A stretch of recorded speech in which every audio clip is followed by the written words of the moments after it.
Құрметті спортшылар, яғни спортсүйер қауым, барлықтарыңызға осы менің каналымда, яғни спорттық бағдарлау бойынша қажетті ақпараттарды алуға болады.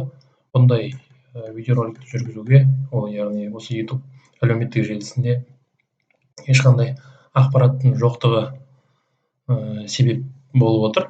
Яғни басқа да жаттықтырушыларға, яғни ұстаздарға қажетті болатын болса, осынан алып отыруға болады енді болашақта. Бүгінгі мынау бізде бірінші видеоролик, яғни бізде тестовый режимде, яғни пробный ретінде өткізіледі. Одан кейінгі, егер ұнап жатса, ары қарай қойып жатармыз. Бүгін спорттық бағдарлау бойынша, яғни жалпы түсінік. Спорттық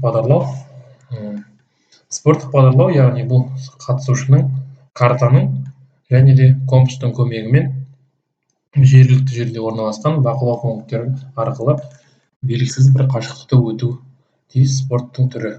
Бұл кезде яғни спорттық бағдарламада нәтижелер қашықтықты өту уақыты арқылы, яғни жылдам өткен спортшыға және де одан кейінгі немесе жиналған ұпайлар арқылы анықталады. Бұл бізде марагейн жарыстарына арналған. Спорттық бағдарлау тарихы. Спорттық бағдарлаудың шығу тарихы 19 ғасырдың соңғы жағынан бастау алады.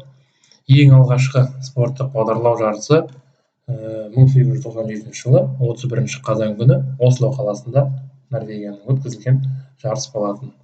Ал одан кейінгі біздің қазіргі айналысып жатқан қазіргі заманғы спорттық бағдарлаудың бастамасы болып 1919 жылы Стокгольмнің Швецияның, яғни әуесқойлар клубының президенті майор Эрнст Жаландердің бастамасымен өткізілген жарыс болып есептелінеді. Спорттық бағдарлаудың түрлері.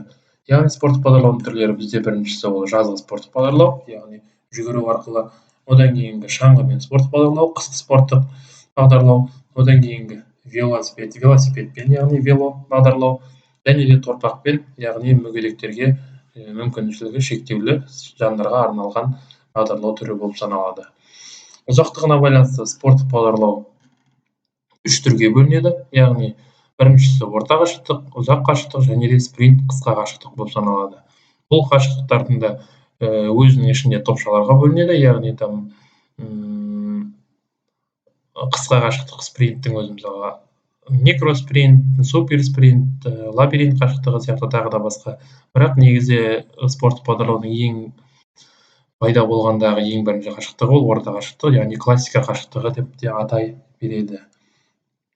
Қашықтықты өту тәртібіне байланысты спорттық бағдарламада қашықтықтар 4 түрге бөлінеді.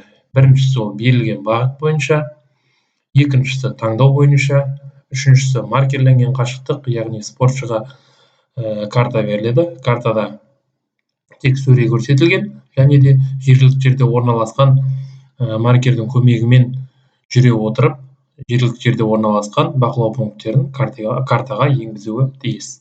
Одан кейінгісі бізде төртіншісі тізбек бойынша. Бұл спорттық бағдарлаудың түрі көбінесе жаттығуларда қолданылады. Яғни бұл тізбек бойынша спорттық бағдарлаудың түрінде картада спортшыға берілген жол ғана көрсетіледі. Спортшы сол жолдың бойымен жүріп отырып, картада жергілікті жерде кездескен бақылау пункттерін картаға енгізуі қажет. Қазіргі Қазақстандағы спорттық бағдарлау, яғни 1960 жылдан бастап бағдарлау спорты Қазақстанда жеке спорт түрі болып, туризмнен бөлініп шығып, өз алдына жеке дами бастады. Ең бірінші Қазақстан бойынша жарыс 1963 жылы Жақсылықов пен Накатковтың ұйымдастыруымен өткізілген болатын. Қазіргі таңда елімізде жыл сайын ел чемпионаттары өткізіліп тұрады. Қазіргі таңда Нұр-Сұлтан қаласы және де Алматы қаласы, Қарағанды облысы, Шығыс Қазақстан облысы, Солтүстік Қазақстан облысы, Батыс Қазақстан облысы, Ақтөбе облысы, Қостанай облысы, Ақмола облысы, Павлодар облысы, Жамбыл облысы және де Алматы облыстарында спорттық бағдарлау федерациясы жұмыс істеп жатыр. Осы қалаларда және де облыстарда кезеңдер сайын жарыстар спорттық бағдарлау бойынша өткізіліп отырады.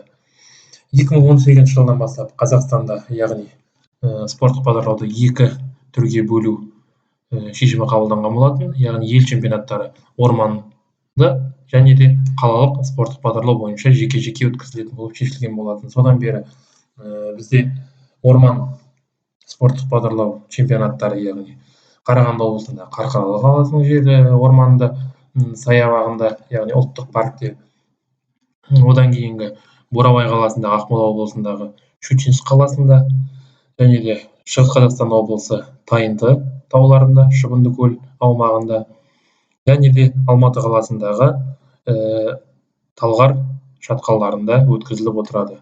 Ал қалалық спорттық бағдарлауға келетін болсақ, 2018 жылдан бері 2 ел чемпионаты өткізілген болатын. 2018 жылы еліміздің астанасы Нұр-Сұлтан қаласында өткізілген болатын бірінші чемпионат қалалық. Екіншісі Қарағанды облысында 2019 жылы Қарағанды саябақтарымен өткізілген болатын. 2020 жылы болуы тиіс ел чемпионаты әлемде болып жатқан пандемияға байланысты кейінге шегерілген болатын. Бүгінгі қарастырған тақырыбымыз тек осы. Егер де ұнап жатса, келесіде басқа да тақырыптарды қозғайтын боламыз.